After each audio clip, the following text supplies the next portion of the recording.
Part of a series, producer Andy Edmonds and cameraman Tom Rozak were shooting Friday night's Huntington Park concert. They were on stage when a riot erupted.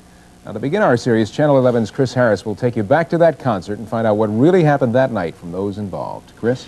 Well, Ken, there are still a lot of unanswered questions about that concert tonight. Questions from both the police and the young people at the concert. Did the police overreact and use excessive force? Were they poised in the area, waiting for trouble? Did the punkers start the battle, or were local Hispanic gangs at the root of the problem? We don't know if all those questions will ever be answered, but we do know this. Punkers have been long at odds with police, and confrontations are not new. It's our aim to let both sides tell their story and then let you, the viewer, decide for your own self. Exploited from England, scheduled to play in a rare Southern California appearance. Also on the bill, Aggression, Channel 3, The Vandals, Youth Brigade. More than 1,000 fans paid $8 each to attend. Most had gotten inside. 150 others crowded the door, hoping to get inside. The doors were closed, and trouble began. Youth Brigade was on stage at the time. Next to them, our producer and cameraman, when the police ordered the shutdown. We were responding to a complaint from the kids on the street level. Then when we got there and we saw that it was an overcrowded situation, we attempted to close it down on the safety issue.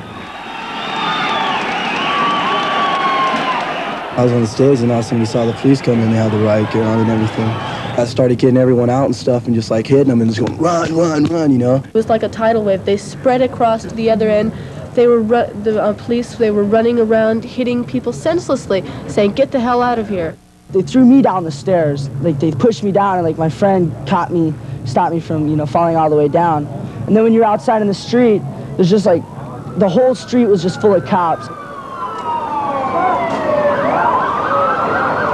I went outside to try to like see what's going on, and they were like smacking people left and right. And I said, you know, we're working the security, we're trying to like, you know, get the people away from the door. And they just go, get out of here, nigger, you know you're gonna die. And we were just like walking to our cars like 4 or 5 blocks away, and all of a sudden like 4 or 5 cop cars just like came driving up, and they all got out of their cars and they were hitting him and they were jabbing me with their clubs. I saw them hitting cars as people were driving away, and they broke the windows of this one car, and the people got all full of glass and they had to go to the hospital. We were trying to get into our car to leave, and they were hitting us, so we were trying to get in the car, and they're going, leave, and we were obviously trying to leave, and they were just hitting us. We'd had, you know, maybe 900 people. It's maybe 150, 200 people outside. You know, you could put them in and there would have been no problem. And we've just let everyone in. It's just the manager tried to close the door, and the kids panicked. An unlawful assembly was declared, and the officers were met with additional debris being thrown at them. My understanding, and after reviewing all reports and talking to command personnel, there was not one instance of a firearm being drawn. There were batons drawn, and that was necessary in order to disperse the group.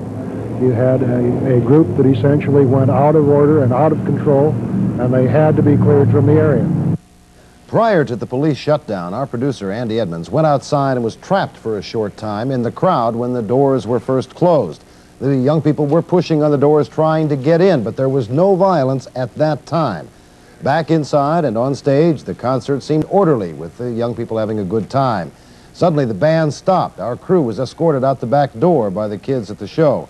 We proceeded to the front of the building where the squad cars were arriving.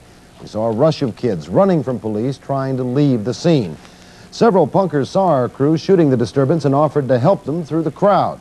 If punk concerts can be called orderly from our viewpoint, an orderly concert escalated into a violent confrontation with punkers and police alike hurt. Now, to many outsiders, Friday night's incident is considered typical of the violence associated with punk rock. But is it?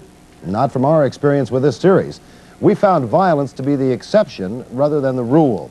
Tomorrow we'll take a look at punk and how it started and why more and more kids are turning to it. Okay. Is part of the problem just that, more and more kids turning to it? The situation was one of overcrowding then? Certainly. The people at the Mendiola's ballroom, that is, have a fire limit of 540 people in that building. They sold tickets to more than 1,000. And there were all these young people outside who had paid $8 a head to get in. and couldn't get in. So the they fault got might angry. not lie with those two groups that clashed then. Right.